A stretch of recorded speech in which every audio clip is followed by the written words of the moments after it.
Mike kayang kurang nyolok. Assalamualaikum warahmatullahi wabarakatuh. Bismillahirrahmanirrahim. Alhamdulillahirabbil alamin. Wa sallallahu wasallam ala sayyidina Muhammadin sayyidil anbiya wal mursalin wa ala alihi wa sahabatihi at-tahirin wa azwajihi ummahatil mukminin. Rabbi shrah li sadri wa yassir li amri wa hlul 'uqdatam min lisani yafqahu qawli. Amma ba'du. Akhlisun nawaya lillahi ta'ala. Para pemirsa yang dirahmati Allah Subhanahu wa ta'ala, alhamdulillah pada kesempatan ini untuk pertama kalinya kita akan memulai kajian kita, khususnya untuk teman-teman alumni SMK Karya Singasari Larangan dan secara umum untuk seluruh umat muslim dimanapun berada. Saya berharap, kita sama-sama berharap semoga amal yang kita laksanakan mulai hari ini dan seterusnya merupakan amal atau perbuatan yang diridhoi oleh Allah Subhanahu wa ta'ala, mendapat pahala dari Allah Subhanahu wa ta'ala. Amin ya rabbal alamin. Kitab yang akan kita kaji untuk materi yang akan saya bawakan ini adalah salah satu kitab atau lebih tepatnya risalah. Kitab kecil, sebuah risalah yang membahas khusus tentang ilmu tauhid yang bernama Risalah At-Tauhidiyah. Kitab kecil ini adalah salah satu karya Kiai Haji Hasyim Asy'ari, pendiri Jam'iyah terbesar sedunia, yakni Jam'iyah Nahdlatul Ulama. Kitab ini berisikan tentang tauhid, tentang akidah, dan nanti insya Allah kita akan tahu bahwa madhab yang dianut oleh Mbah Hasyim ini adalah madhabnya Ahlus Sunnah wal Jamaah. Sebagaimana yang dibawa oleh Nabi, diteruskan kepada para sahabat, para tabi'in, dan hingga para ulama hingga saat ini, Ahlus Sunnah wal Jamaah. Namun sebelum kita memulai kajian kitab tersebut, ada beberapa muqaddimah atau pendahuluan yang ingin kami sampaikan, yang semoga bisa menjadi motivasi untuk kita, penyemangat bahwa betapa pentingnya ilmu akidah, ilmu tauhid, ilmu pengetahuan tentang mengesahkan Allah Subhanahu wa ta'ala, tidak menyekutukan Allah Subhanahu wa ta'ala. Dan semoga bisa juga menjadi motivasi kita agar semangat dalam mempelajari ilmu akidah. Yang pertama yang ingin kami sampaikan adalah bahwa Nabi Muhammad SAW dalam sebuah hadis pernah bersabda, "Sataftariqu ummati ala thalathin wa sab'ina kulluhum finnar illa wahidah wahiyal jamaah." Bahwa umat Nabi secara keseluruhan, baik umatul ijabah maupun umatul dakwahnya, itu akan terpecah belah menjadi 73 golongan. Nabi mengatakan kulluhum finnar, semuanya akan masuk neraka illa wahidah, kecuali satu. Hanya satu yang tidak masuk neraka. Jadi yang 72 itu masuk neraka, yang satu itu tidak masuk neraka. Selamat. Artinya masuk surga tanpa azab, tanpa neraka. Dan Nabi melanjutkan, siapakah satu itu yang selamat? Wahiyal jamaah, mereka adalah orang-orang yang senantiasa mengikuti mayoritas ulama. Jamaah itu artinya sekelompok ulama, sekelompok orang, sekelompok ulama. Yang perlu kita cermati dari hadis ini adalah mungkin salah satu atau mungkin beberapa dari kita itu sudah banyak yang hafal tentang hadis ini. Namun hadis ini tidak cuma untuk hafalan saja, tidak cuma sebagai hafalan atau pengetahuan belaka. Yang harus kita cermati adalah kenapa umat Nabi terpecah menjadi 73 itu. Alasannya apa? Ini yang harus kita gali. Apakah karena sholatnya? Apakah karena muamalahnya? Apakah karena puasanya berbeda, hajinya berbeda, sholatnya berbeda, bukan 5 waktu misalkan, atau yang lain.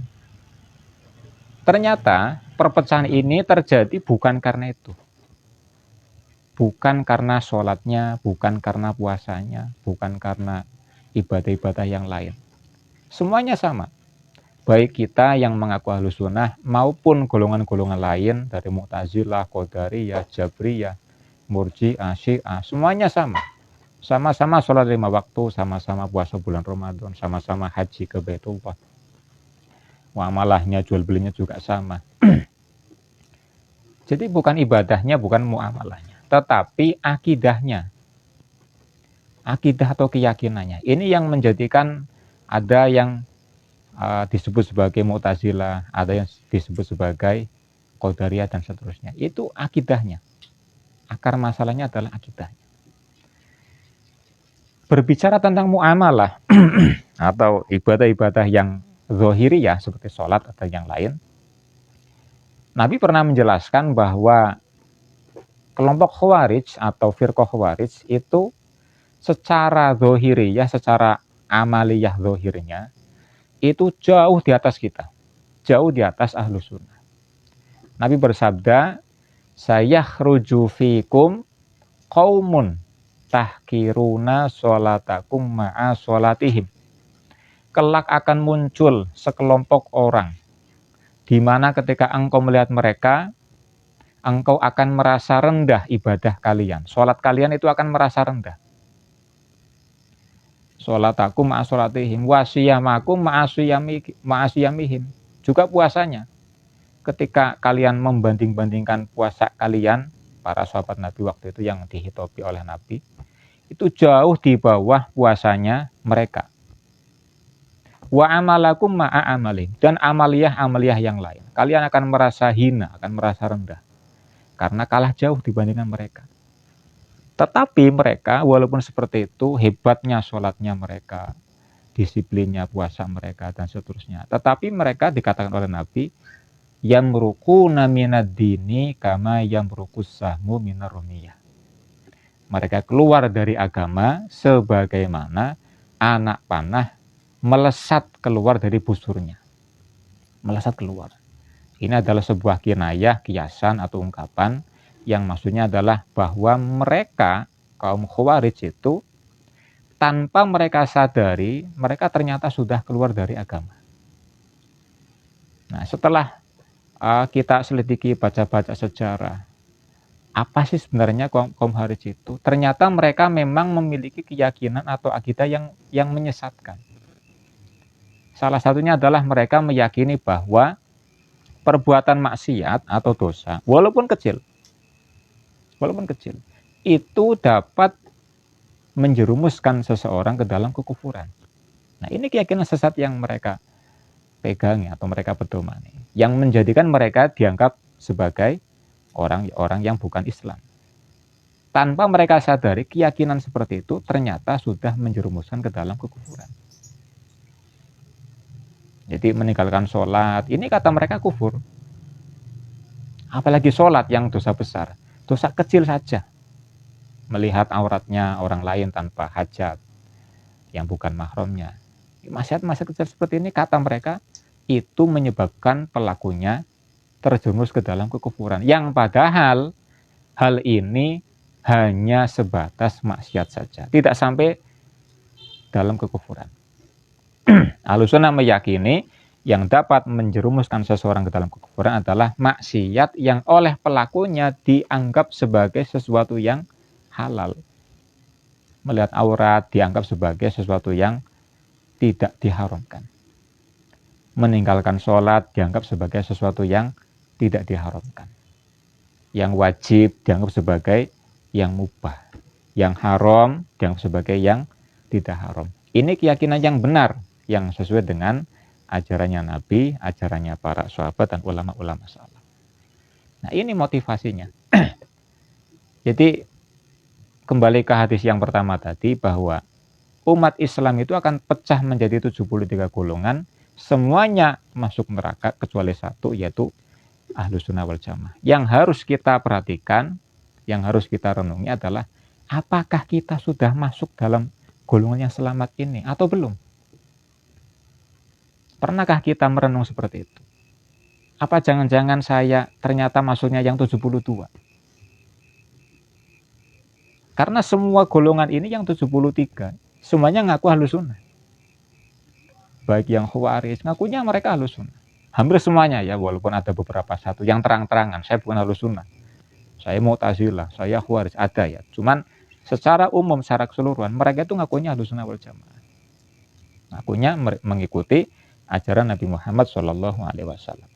Termasuk kita. Dari kecil kita bermuamalah, dari kecil kita beriktikad, memiliki akidah.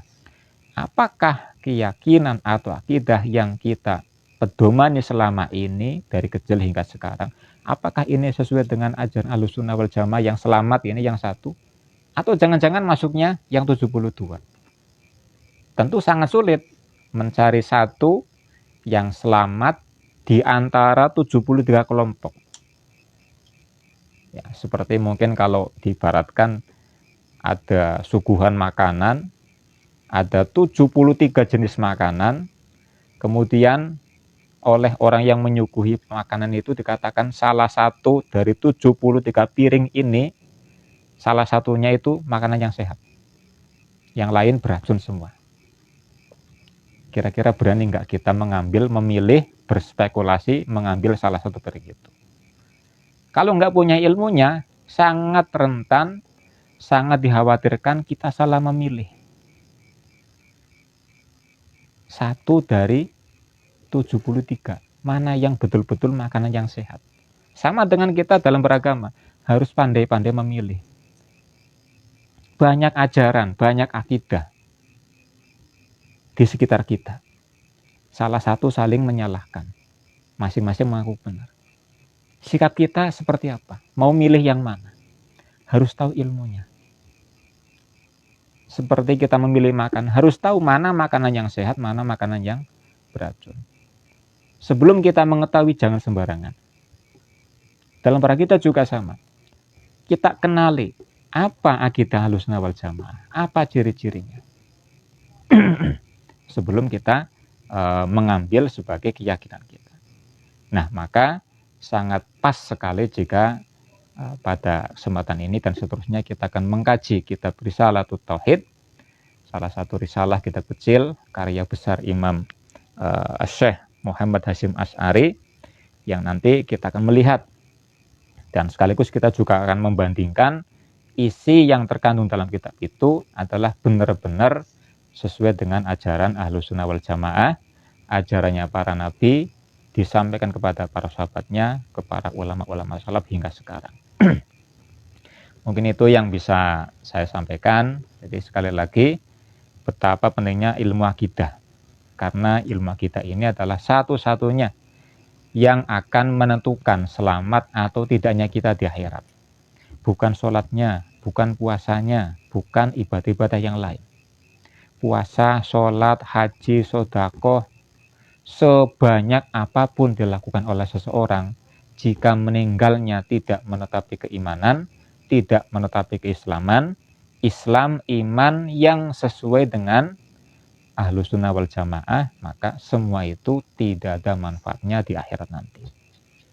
Dikatakan dalam Al-Quran, faja'alnahu haba'am mangthuro, bagaikan debu yang tertiup angin berterbangan. Artinya apa? Tidak ada manfaatnya. Cuma dipamerkan saja. Ini loh amal kalian, ini loh amalmu, wahai orang-orang kafir. Tapi nggak ada manfaatnya, terbang, hilang. Semoga kita tidak seperti itu. Demikian, semoga Allah menetapkan kita pada akidah yang benar, menetapkan kita pada ajaran-ajaran Ahlus Sunnah wal Jamaah. Sabbatanallahu alal qouli tsabit minal qouli wal amali wan niyyah. Ihdinas siratal mustaqim. Wassalamualaikum warahmatullahi wabarakatuh.